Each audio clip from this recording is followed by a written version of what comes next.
that basically your strategic choice should be dependent on what your opponent is likely to do and what the map allows you to do. So you saw very quick creeping, item creeping early in the game to prevent his opponent from item creeping, and then you saw HLA use the size of the map to really get away from his opponent and creep while using shades to stop his opponent from expanding. And because the Orc player couldn't force a fight with the Undead player at Tier 2 because HLA kept Town Portal scrolling away so he wouldn't have to fight, because the Orc player couldn't punish the Undead player while his army was stronger, HLA was able to mass up a very powerful army which had taken into consideration the likely unit mix of his opponent and then defeat him in battle with an army that his opponent really didn't have much to do, couldn't do much against. And Sokol was about to get pushed here. There's really not too much you can do, and it's really just a formality. But again, the micro order for these large battles is Frost Armor on the Death Knight, then Frost Armor on your Frost Tomb, which is exactly what HLA did. And then, because everything's going to be the same control group, just basically shift-click a whole range of all the Orcs' DPS units. So firstly the Wyvern, then the Kodo. Take them out, you'll get nice bonus damage against them, kill them very quickly, and then just focus down Grunts and Raiders. You don't really need to focus heroes unless they overly expose themselves.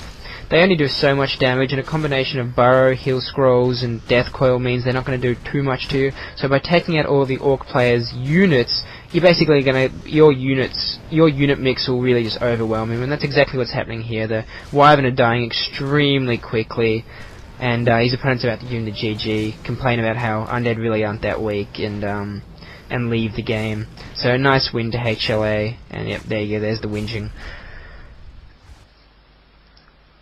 On that sort of subject of imbalance, you do see it a lot in the forums. Whether you believe in imbalance or not, I believe that unless you're playing at the absolute highest level and your regular opponents are Spirit Moon or FOV, that imbalance isn't going to make or break 100% of your games. What will make or break the vast majority of your games is how much thought you put into the game before it starts, how much practice you've had, how good your micro is, and how good you are at adapting.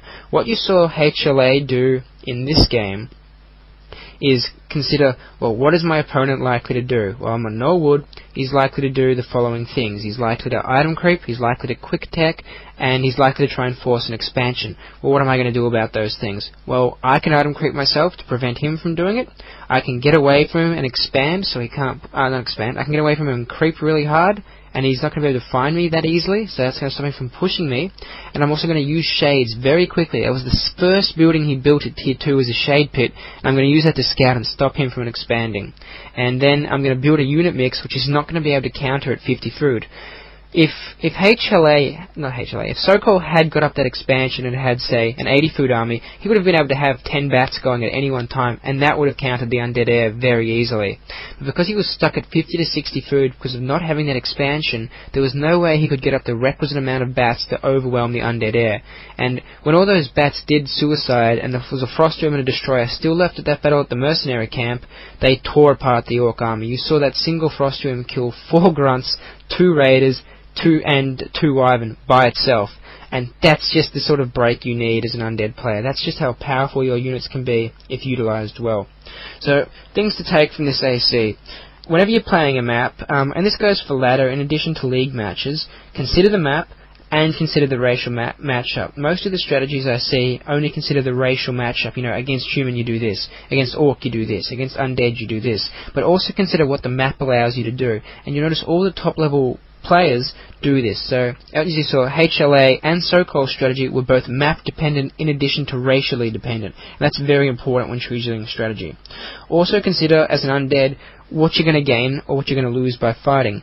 In this game, HLA decided, well, there's really no point for me to fight so long as my shade allows me to keep taking out those expansions without any real army loss. And I don't need to fight my opponent whose army, until I get a very strong Tier 3 army together, is going to beat me at Tier 2. Because Orc is stronger at Tier 2 than Undead, so there's no reason to fight unless you're trying to stop an expansion. And by using that shade to stop the expansion and not having to fight, HLA waited until his army was stronger than his opponent's and then fought. In other matchups it's different. Sometimes your army is stronger than your opponent's. For example, Undead is more powerful than Night Elf Ghouls versus archers at tier 1 if you can mass up a good number and take the fight to him. Now, that's not always the case, and that's again positioning dependent and whether they've got a summoning hero dependent, but that's an example. You can take the fight to them then because you've got the advantage. But when you're at a disadvantage, just creep. There's no reason to fight if you're at a disadvantage. That's just throwing neat games away needlessly. Another important thing to consider is economy. Because HLA did not allow Sokol to get up a strong economy, he didn't have. It was impossible for Sokol to get the right sort of counters to beat his army, and it also meant that the Orc army couldn't mass up and overwhelm the Undead. So economy is very, very important in Warcraft. As we all know, it's actually an economy-based game before anything else. As long as you maintain your economy and hurt your opponent's economy, you're looking good. And the other thing I wanted to talk about is Undead Air. Frostworms and Destroyers are incredibly powerful against Orc. We all know this. But to get the most out of them, you have to use them correctly. And HLA really put on a showcase of how to get the absolute most out of Undead Air.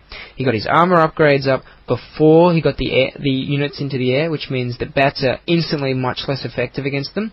He used his defensive death coil very effectively to keep their HP up. He used heal scrolls very effectively to keep their HP up, and he used frost armor not only to stop his heroes from dying, but also to again make that frost room even tougher. And when it's got over 2,000 effective HP before death coils and heal scrolls, it takes a hell of a lot to take one of those things out of the air. And you notice he had 2 at one point, which is just incredibly insane. It's just so powerful. So this is Destroyer. I'm just finishing up the AC now. If you've got any questions or any comments or anything at all, feel free to PM me. I'm always more than open for advice on future ACs, questions. I write back to a lot of my anyone who posts to me. And if you've got any ideas for a replay or a commentary that you'd like to see done, let me know, and I'm always open for ideas.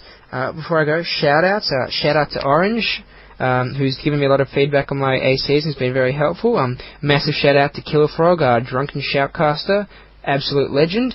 Big shout out to Madchild, my fellow Undead audio commentator, who did a fantastic job on his last AC, and if you haven't seen it yet, definitely check it out. He does a fantastic job on explaining how to use the Naga against Night Elves. And if you go back one AC before that, he does a really good job of explaining on this same map, same matchup, Undead vs Orc, on how to use on Norwood, explaining how to use mass ghouls against Orc Air. So it's the reverse matchup, where this time it was Orc Ground versus Undead Air. He's one covered Orc Air versus Undead Ground. So they really do complement each other very well, and I highly recommend you listen to that. And finally, a big shout out to JP007, who PM'd me a whole bunch of questions and things I should look at covering in my ACs, which I've tried to do my very best for in this audio. So a big thanks to him for all of his advice. So this is Destroyer for WCR Replays, signing out. Bye!